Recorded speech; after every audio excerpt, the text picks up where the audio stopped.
Alright guys, sa mapagpalang araw sa inyong lahat, meron tayong reaction video tungkol dito sa UNTV. Paano ba dapat mag-post sa social media? Ayan ang tanong ng mga magulang, lalo na sa mga magulang at sa mga kabataan. At maging aware po tayo. At panoorin po natin ang panayam ng UNTV. Alright, please subscribe this channel. Baka di pa kayo nakasubscribe this Rob Trip. And no other further ado, let's watch this guys. Kung magpo-post lang din kayo na wala namang kakwenta-kwenta, wala namang hinanap-nan, huwag na lang kayo mag-post. Para po kasi sa akin, mas okay po sa akin yung para inspiration lang. Yung mas nakakaakit na makatulong sa ibang tao. Yung ganun. Hindi yung mga kagaya na mga bash, mga scam na mga. Yung po kasi mga negative, positive lang po yung gusto. Yes po, sobra. Kahit nga po mga bata na kahit mga ilang taon pa lang, nagsiselfone na, nagagadgets na. Hindi kagaya dati na puro laro lang.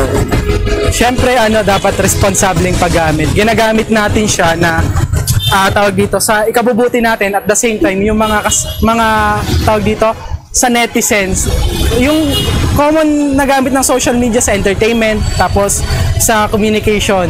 So para sa akin, yun lang, hanggang doon lang dapat yung boundary ng social media. Hindi natin siya gamitin sa pag-spread ng kung anong-ano, chismis, pagpapalala ng mga issue na hindi naman natin talaga alam kung ano yung naging punot dulo. Sa tingin ko po, ang tamang paggamit is dapat maging sensitive po yung mga mamamayan o yung mismong may-ari po ng account. Kasi karaniwan po ngayon is napaka-insensitive po ng generation namin, which is post ng post kahit wala naman pong alam sa issue tulad po na sa police. Napopost na lang po, may masabi lang po na alam po sila o part po sila ng isang pangyayari o bagay po. Yung maganda pong i-post sa Facebook tulad po ng yung mga word of God, ganun po. Tapos parang worship song po. Ganun. Yung mga short post po kasi ngayon parang puro na po kabastusan. Tapos parang wala na po magandang naidulot po sa parang lahat na lang po na influensya ng mga ganun. Yung karapat-dapat na, kasi maraming nakakapanood na bata, di ba? Yung mga pang-educational, yung mga ganyan, di ba? May dalawang side po kasi yan, isang negative, isang positive. The negative side po is yung magpo-post ka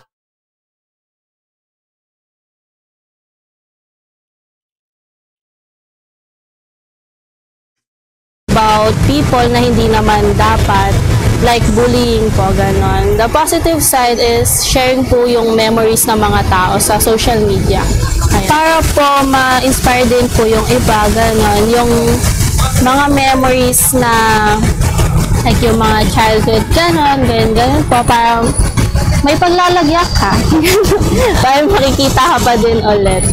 Magandang paraan po kasi para sa akin. Kasi lahat naman po ata ng gumagamit ng social media, may freedom naman po silang i-express yung sarili nila.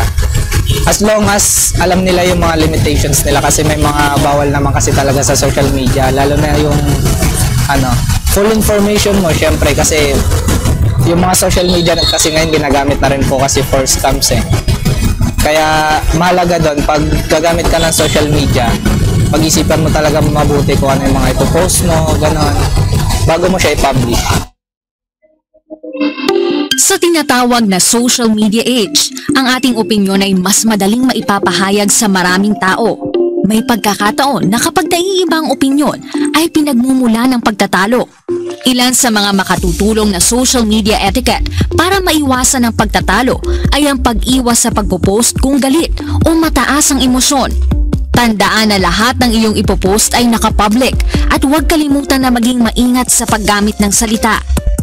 Pero kung Biblia ang tatanungin, ano kaya ang paraan para maiwasan ang pakikipagtalo? May bawal kasi sa Biblia. Ang sabi ni San Pablo kay Timoteo, iwasan mo, sabi niya, ang mga pagtatalo, na pinanggagalingan ng pagkakaalit. Basahin mo na, 2:16, Luz. Datapwat ilagan mo ang mga usapang walang kabuluhan, sapagkat sila'y lalong magpapatuloy sa kasamaan. Ngunit tanggihan mo ang mga usapang walang kabuluhan at hangal, yamang nalalaman mo na namumunga ng mga pagtatalo. At ang alipin ng Panginoon ay hindi nararapat na makipagtalo, kundi maamo sa lahat, sapat na makapagturo, matiisin.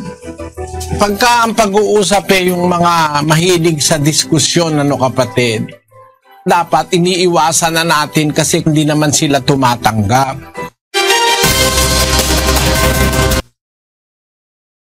Alright guys, yan, napakinggan natin ang ating Saan TV. At maraming salamat sa patnubay na panonood at pakikinig dito kay Karob Trip. At paano ba dapat mag-post sa social media, lalo sa kabataan. At maging aware po tayo. Maraming salamat sa inyong lahat and peace out.